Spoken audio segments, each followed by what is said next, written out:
Hello and welcome to another episode of Construction Sport Weekly. We are this week in the sunshine. Cold weather's still here, but the sun is coming in. It's good. Attitudes are good. Feeling strong. We've got a big trek coming up in a couple of weeks on the 15th of February, and numbers are growing quite well. I think we've just exceeded 20 people on board already to take on a marathon of London. So if you are interested in coming on a trek in London on Thursday the 15th of February, please get in touch. We'll get some information over. You can come on board, trek London, a 10-hour day pretty much, 6 in the morning, leaving Liverpool Street, heading towards Richmond Park and back down the Thames to finish circa 4 p.m. So, always a cracker of a day. Done a few of them now. We'll try not to get lost on this one, but no promises. Going back, though, this week, I was at National Highways, the east side. They call it the Asset Central East, ACE, I think it's called. Can get mixed up. It's their kind of social value platform that I was part of this week. It was quite cool, showing the social value side of construction. But what number of companies within the highway sector on the east of England, section 6 and 8 they called it, what they are doing in terms of social value and how they're supporting the community. So that was good. Then we got an afternoon of literally listening to a lot of customer feedback, they called it, customer being the road user, and the reports back. So it was all good. But it is out, and you can see it live online. It's literally there for you to view. We've been out and got amongst the litter, and we've been litter picking. We've been around the country, around the county of Essex, looking at the damage that plastic and waste management kind of services are happening.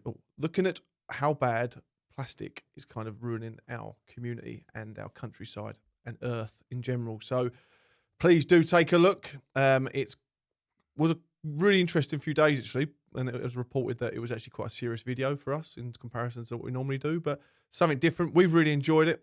Social value, if you haven't heard of it before, it's all about how companies can start showing that they're supporting the community and also supporting the environment, but also supporting the workforce.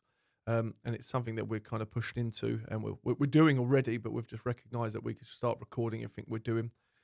We are now ambitiously pushing ahead. So March is going to be a big, big push for 4 weeks, a campaign to clear as much litter within our community as possible. We recorded 140 kilograms in just pretty much half a day last week, and we believe that we can exceed that day in, day out for the best part of 4 weeks. I've kind of got an idea of getting in excess of a few tons worth of litter, and then going back and saying that if you are a construction company and if you are putting money towards carbon emissions or carbon credits, whatever you want to call it, that you're showing you're supporting the world by cleaning up certain things, and don't put it in the hands of a dodgy firm that takes your money and disappears and you don't know if anything's happened. Invest it into people who are actually working locally, and you can benefit from seeing it live and being part of it as well. So if you want to come out, clear litter with us, please let us know. Come out, join in the fun. It's actually a good crack. It's quite therapeutic. It's quite rewarding. And yeah, if it's good enough for the king, he loves a bit of litter picking. Prince William and Harry have always said. So if it's good enough for them, we'll give it a go.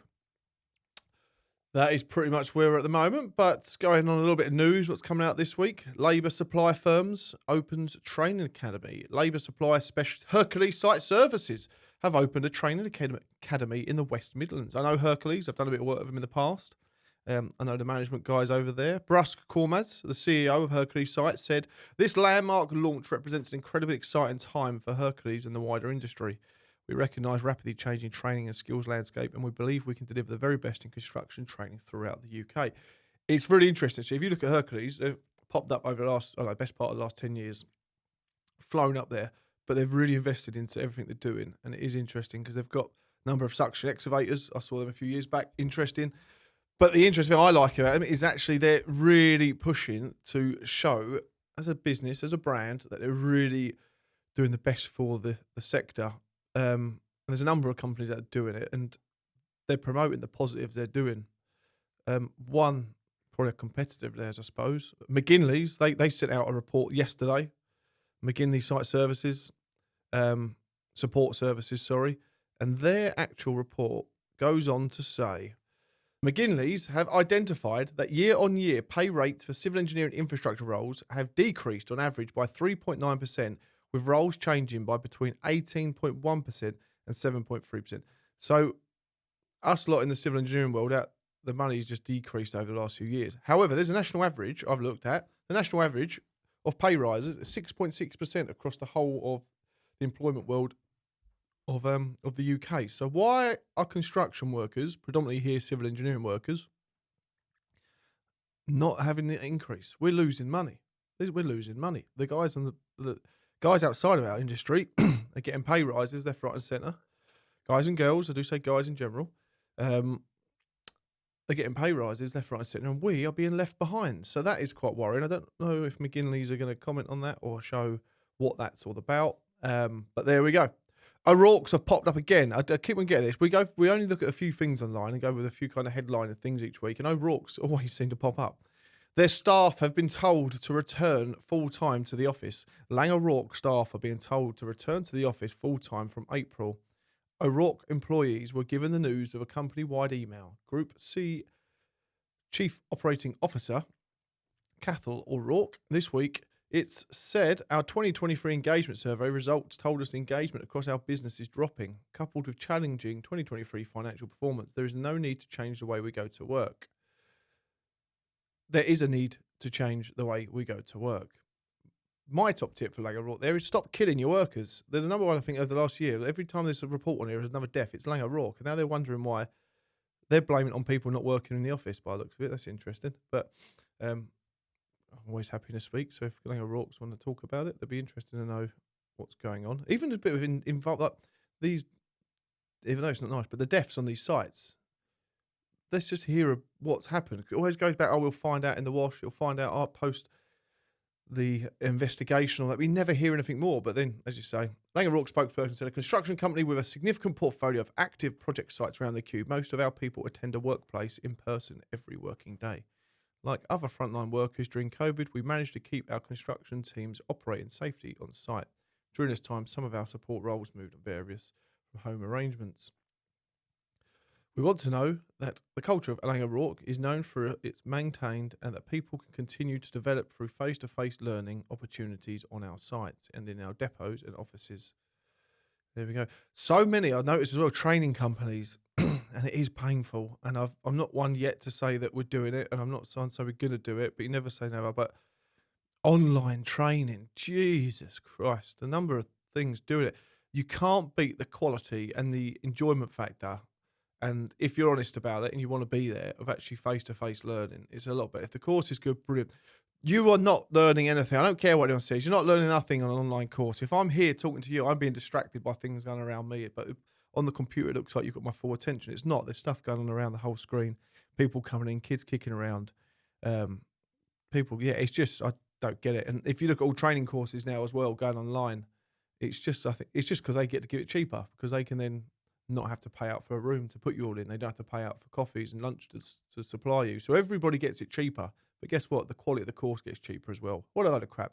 Get in front of people. Go back to the old way of doing it. I'm not a fan of it. It just seems to be, again, these construction courses, a lot of them as well, it just seems to be that they're all about just getting you to tick a box every day. So I suppose in a way, a lot of people don't want to go on those courses anyway. They've been made to go to them. So maybe it's better on a computer because they genuinely don't want to be there. What is the engagement side of a fucking Zoom call or Zoom, like literally to get involved on a full day? Imagine spending 6 hours in front of a screen. I know a lot of you guys do it, and it is what it is, but I don't, and I can't get myself around to thinking that I'm going to do it. Right, there's a big £500 million Thames flood scheme going up. Environmental Agency has started the hunt for a construction partner for the £500 million River Thames scheme. That's interesting. A contract notice has been published for the job to improve flood defences between Egham and Teddington. More than 10,000 homes are at risk. That is why it's all been investigated and looked into. What's interesting, on the tools, I've put a little thing out this week, what I found quite interesting. UK faces massive trades crisis. Can the CITB save the day? The 2023 UK Skills Index found that the county needs nearly 1 million new tradespeople by 2023 to meet growing demand. And a quarter of those must be qualified apprentices. But how are we going to get them? Well, going back on earlier reports, what we said, stop taking their fucking money away from them. Everyone's literally been denied money. I'm not an apprentice. I've never been an apprentice. I've worked with lots of people who did apprenticeships, and I've also worked with a lot of people who gave up on apprenticeships halfway through. But I think they should just scrap it all and let people go to work with people full time and learn on the job Monday to Friday. Everyone I know who does college with um, on these apprenticeships doesn't like doing the day where they have to go to college. They can hate it. They'd rather stay on site. But apprenticeships, we spoke about them being broken for the last 5, 10 years, as long as I can remember. I think is it time? Is it time to just ditch apprenticeships full time and just let people learn properly on the job? Would that be better? Because from what I've seen in colleges and going into them, they're all money making scams as well. I think you find it they're being paid to have individuals in that college, not being paid to teach that person how to build a career. They're not being given CSCS cards at the start, so even if they fall out halfway, they've got nothing to go back on. I'm not too sure about apprenticeships in general. Can someone please tell me how they are beneficial, how they're working, and why we should keep on doing them? Because everything I hear about is how fucked they are, basically. Please do let me know. Are you an apprentice? Tell you what, if you're an apprentice or you did an apprenticeship, did you enjoy it, or would you think you could have learnt better on the job in quicker time if you wasn't held back by the fact you would have one day off to go and sit in a classroom? Please tell me. I say no more. On the tools, chatted to Chief Executive of CITB, Tim Balkan, as part of our upcoming Closing the Gap white paper to find out what's been done to tackle the issue from the top. The white paper will be released in April, along with some key recommendations for industry change. In the meantime, here's a sneak peek on all the tools that she had a big interview. Interesting. It's cool. It'd be cool if they can work it out, isn't it? Something needs to be done. It's good that they actually recognise it. There's obviously a massive trades crisis. Can CITB save the day? I think if the CITB start engaging and listening, that would help. You never really get to know anyone behind these big bods, and there's none of these big bods like to put themselves out in the public domain to answer questions. Fair play on the tool they've got in there actually, and interviewed him, and from the looks of it, it was quite productive. So fair play. Fair play. Right. Other news as well as Six Nations kicks off, France versus Ireland, based on tonight. When this comes out, it might have missed the boat, but predictions for it. I'm going for, I don't want to say, but maybe France. Ireland without Sexton, France without Dupont, England without Farrell. It's going to be interesting. Good Six Nations ends up like 7-8 weeks long, I think, from start to finish. So some good weekends coming up. Good fun. There you go. So, and our 100 Club as well. The Construction Sport 100 Club. It's evolving. Our first newsletter goes out next week. Get amongst it. Come on board the Construction Sport 100 Club to be part of our network. It's a business to charity kind of thing as we run it, but it's all about a supportive network that is just supporting the construction companies within the construction industry. We're providing everyone with as much information we can with to support in the workforce. We're putting out enough content now going forward to support the workforce that you can share information with them. You'll be invited to all our events and take part in everything that we do. You'll be invited to a lot of the sit-down kind of productive meetings we're going to be having about what we can do as a collective, how we can campaign going forward to make change.